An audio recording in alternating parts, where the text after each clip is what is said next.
Հուսիկ վարդապետ Մովսիսյան Միաբան մայր աթորո սրբո էջմիածնի Հայաստանյայց առաքելական Սուրբ եկեղեցվո պատմություն Շրջան երկրորդ գլուխ Ե Սուրբ Հուսիկի հայրապետությունը Ամբարիշտ Հուլիանոսի պատկերի պատճառով Սուրբ Հուսիկի մահը Դանիելի ընտրությունը ու մահը Փառներսե Սուրբ Ներսես մեծի ընտրությունը Արտաշատի առաջի ժողովը Սուրբ Ներսեսի մեծագործությունները Վաղարշապատի երկրորդ ժողով և հայրապետների հայ եպիսկոպոսներից կաթողիկոսական օծումն ընդունելը Արշակի անկարգությունները Սուրբ Ներսեսի երթը ի Կոստանդնոպոլիս Սուրբ Վրդանեսին 341 թվականին հաջորդեց յուր կրտսեր որդի Հուսիկ,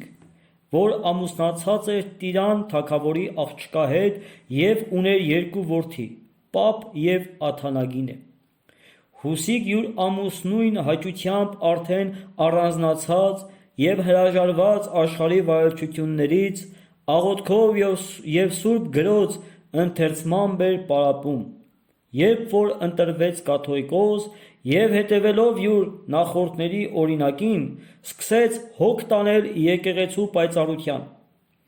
Հունած կայսր ամբարիշտ Հուլիանոս քրիստոնյաների ոխերիմ թշնամին Պարսից դեմ արշավանքի ժամանակ Հայաստանից անցնելիս տախտակի վրա նկարած յուր պատկերը տվեց Տիրան թագավորին, եկեղեցիներում արևելյան կողմը կանգնեցնելու համար։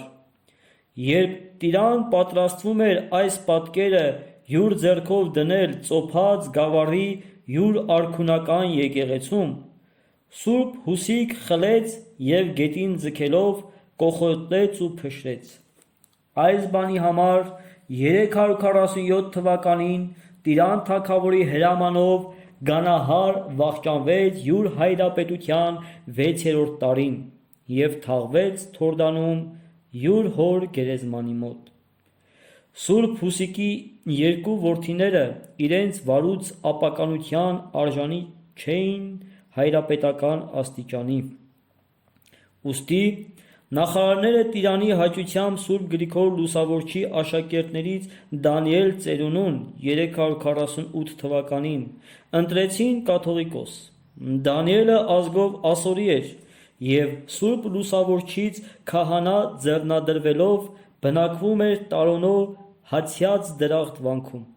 Նա կաթողիկոս ընտրվելուց հետո Տիրանին առաջին անգամ ներկայացած ժամանակ սկսեց հանդիմանել նրան։ Եկեղեցում Հուլիանոսի պատկերը դնելու և Սուրբ Հուսիկին սպանելու համար։ Այս պատճառով էլ բարկացած թագավորի հրամանով խեղդամահ եղավ և թաղվեց Հացյաց դրախտ վանքում։ Սուրբ Հուսիկի որդի Աթանագինը ամուսնացած լինելով Տիրանի բամբիժ կոչված քրոջ հետ, ուներ մի որդի Ներսես անուն, որ Կեսարիայում էր և Կոստանդնոպոլսում կրթություն առնելուց հետո Պոլսում ամուսնանալով Ասպիոն անվամբ մի իշխանի դստեր հետ գտնվում էր զինվորական ծառայության մեջ։ Ուստի Սուրբ Դանիելի մահից հետո նախարարները Սուրբ Լուսավորչի ցեղից հարմարավոր մարդ չգտնելով առանց հայրապետի ևս չմնալու համար 348 թվականին Աշտիշատ գյուղից Փառներսեհին ընտրեցին կաթողիկոս։ Փառներսեհ կամ Փառեն չուներ յուր կոչմանը պատշաճ ազդեցություն, ուստի նախարարներն ու թագավորը սկսեցին մոլությանց անձնատուր լինել, իսկ Փառներսեհ թեպետ սրբակյաց և առաքինի, բայց չէր վստահանում նրանց հուղղության հրավիրել, և այսպես մոտ 4 տարի վարելով հայրապետական իշխանությունը վախճանվեց և թաղվեց Տարոնո Սուրբ Կարապետի վանքին մոտ գեղեցիկ շիրիմի մեջ։ Փառներսեհի մահից հետո Արշակի մոտ ժողովեցին զանազան ցեղերի և տոհմերի մեծամեծ նահապետները, բոլոր զորապետները, նախարարները, ազատները, իշխանները, զորավարներն ու սահմանապահները և Սուրբ Հուսիկի թոռ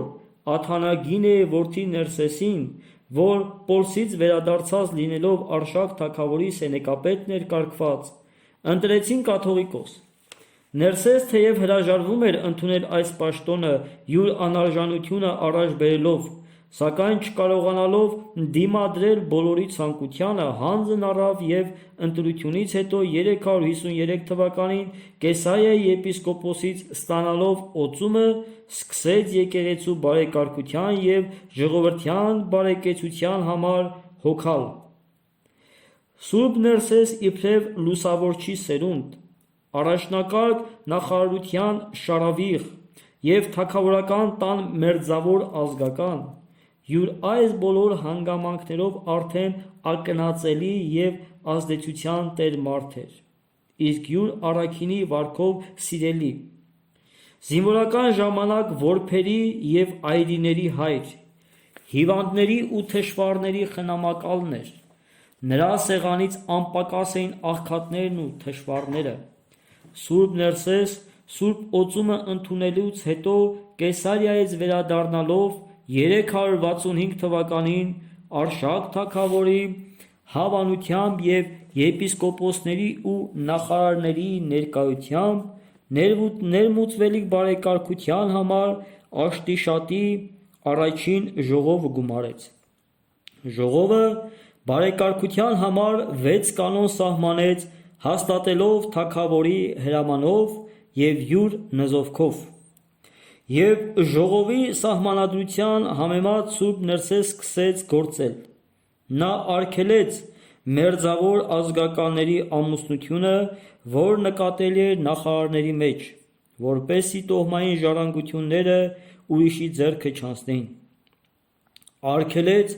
ննջեցյալների վրա հեթանոսաբար կոծելը, անգթության արմատը խզելով, հաստատեց ողորմություն, շինեց պատսպարաններ բոլոտների համար, որոնք որպես օրենքով պիղծ համարվածներ հալածված էին լինում, ուրկանոցներ հաստատեց արտաքսված ուռուկների համար, որոնք անապատներում էին հանգիստ գտնում, իսկ պատսպարան վեմերի ու մացառների մեջ, առանց մեկից իրենց թշվառության մխիթարություն գտնելու, հաշմանդամների համար, որոնք անխնամ էին մնում, անծանոթ հյուրերի համար, որոնք հյուրընկալություն չէին գտնում և օտարների համար, որոնք առանց պատսպարնության էին մնում, յուրաքանչյուր գավառում պատսպարաններ և հյուրանոցներ շինեց, առանձին տեղերում աղքատանոցներ շինեց, ի հասույթ սահմանելով անդաստանների բերքերից, կթաններից և բրդեղեններից բաժին, և այս բոլոր հաստատությանց վրա տեսուչ կարգեց կառնեցի յուր խատ սարկավագին։ Ամեն գյուղում հյուրանոց շինեց օտարներին, ծերերին և որբերին պատսպարելու համար, անապատ տեղերում վանքեր, մենաստաններ և ճգնարաններ շինեց, տեսուչ կարգելով Սուրբ Դանիել ծերունուն աշակերտած Շաղիտա, Եփրեմ, Եփիփան, Ալկունի, Գինդ և ուրիշ կրոնավորների։ Սուրբ Ներսեսի շինած բարեգործական հաստատությանց և վանքերի թիվը 2000-ից ավելի էին համարվում։ Արշակ թագավորը նախարարները և մեծամեծները տեսնելով Ներսեսի մեծագործությունները 366 թվականին բոլոր նախարարների և եպիսկոպոսների ներկայությամբ Վաղարշաբաթի երկրորդ ժողովն գումարեցին և սահմանեցին Հայոց կաթողիկոսին պատրիարք կոչումը տալ, օրենք դնելով, որ հայ պատրիարք կաթողիկոսը այլևս Կեսարիա չգնա Սուրբ օծումը ընդունելու համար, այլ իրենց եպիսկոպոսներից ընդունեն։ Սուրբ Ներսես իբրև պատրիարք կաթողիկոս և իբրև հայր խնամակալ հայ ժողովրդյան պարտավորվեց նրա անդորրության համար ևս հոգալ, վասնզի Արշակ թագավորը յուր անզգուշությամբ թե՛ հույների, թե՛ պարսիկներին թշնամացրել էր յուր դեմ, Եվ ժողովուրդը նշավակ էր մնացել այդ երկու պետությանց ավերածությանց։ Վաղենտիանոս կայսրը Արշակի տրդատ եղբորը, որ յուր գնել որդու հետ պատանդ էր, սպանելուց հետո Թեոդոս սպարապետին ծանր զորքով ուղարկեց Հայաստան։ Սուրբ Ներսես տեսնելով Արշակի նեղ դրությունը, Հայաստանի վերահազ վտանգը, մի քանի մարդոց հետ գնաց Թեոդոսի մոտ, հաշտություն խոսեց և դադարեցրեց պատերազմը ու ավերածությունը։ Հետո գնաց Պոլիս և Հուլիանոսի օրով Պոլսում պատանդ մնաց ուրիշ պատանդների հետ ազատեց գնելին, որ Հայաստան գալով բնակվեց Կվաշ անունով ավանում և թագավորավայել հարսանիքով ամուսնացավ Սյունած Անդոկ իշխանի Փառանձեմ դստեր հետ։ Արշակ դեռ չէր կարողացել երկիրը խաղաղել Պարսից ասպատակությունից և ահա մի ուրիշ ներքին խռովության պատճառ դարձավ, շինելով Արշակավան քաղաքը և շուտով մարդաբնակ անելու համար տեղի ապաստանի հանցավորած հատկացնելովը։ Նախարարները տեսնելով, որ իրենց հանցավոր ծառաները ապավինում են Արշակավան և անպատիժ են մնում, իսկ երկիրը հանցավոր մարդկանց անպատիժ մնալու համար անկարգության է ենթարկվում, զորավիգն եղան Պարսից զորքերին, որոնք հունած արշավանքից վերադառնում էին Պարսկաստան և այսպես պաշարեցին և առան ամուրն անին, ուր ապավինել էր Արշակ արքունի գանձերով։ Արշակ հազիվ մազապուրծ Վրաստան փախավ, իսկ պարսիկ զորքերը քարուքանդ արին քաղաքը և արքունի գանձերը հանգուցյալ թագավորների ոսկորների հետ տարան Պարսկաստան։ Նախարարները դիպող ժամ գտնելով հարձակվեցին Արշակավանի վրա, ավերեցին քաղաքը և կոտորեցին բոլոր բնակիչներին, բացի ծսկերներից, որոնց Սուրբ Ներսես փութով օգնություն հասավ և հատուկ խնամակալների ձեռքով որդից շինված կողովների մեջ զետեղելով այլուր փոխադրեց։ Այդ մանուկները մեծանալով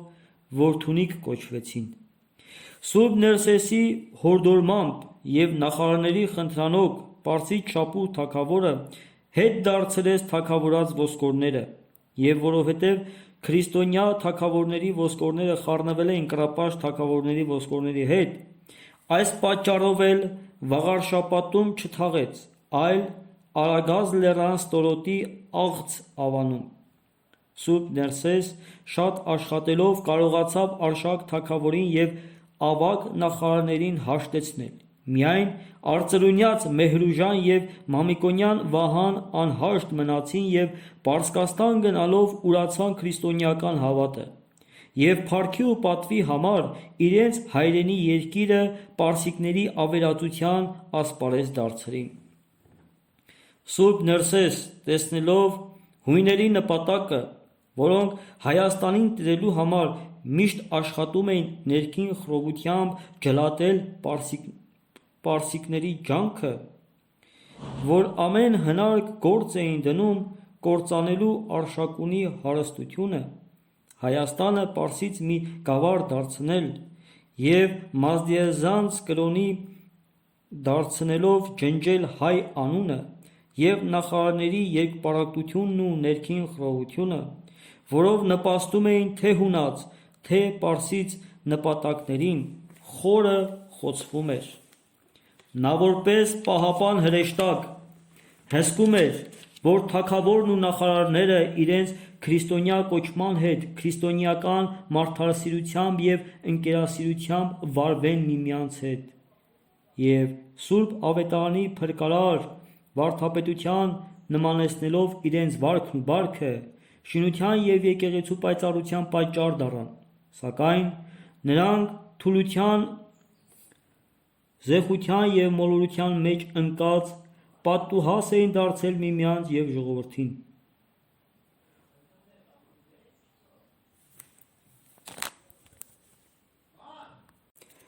Նախարարները միմյանցից վրեժ լուծելու և Արշակունի հարստությունը կործանելու համար անխնա թափում էին ժողովրդի արյունը, իսկ թագավորը անհեռատեսությամբ նշավակ էր դարձրել երկիրը ներքին խռովությանց և պարսից ու հունած սրածությանց, փոփոխակի օգնելով մեկը ու մեկին և նրանց թշնամությունը գրգռելով, ուստի հետին թշվառության մեջ հոգիս ապաստան ժողովուրդը մխիթարություն էր գտնում Սուրբ Ներսեսի միջոցով, որ 377 թվականին յուր փոխանորդ թողնելով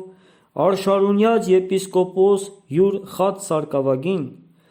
Արշակի թղթով խաղաղություն խոսելու համար նորից գնաց Թեոդոսի մոտ, որ հասել էր հայոց սահմանը, վրեժխնդիր լինելու այն բանին, որ Արշակ օգնել էր Շապուհին նրա հունած դեմ վարած արշավանքի ժամանակ,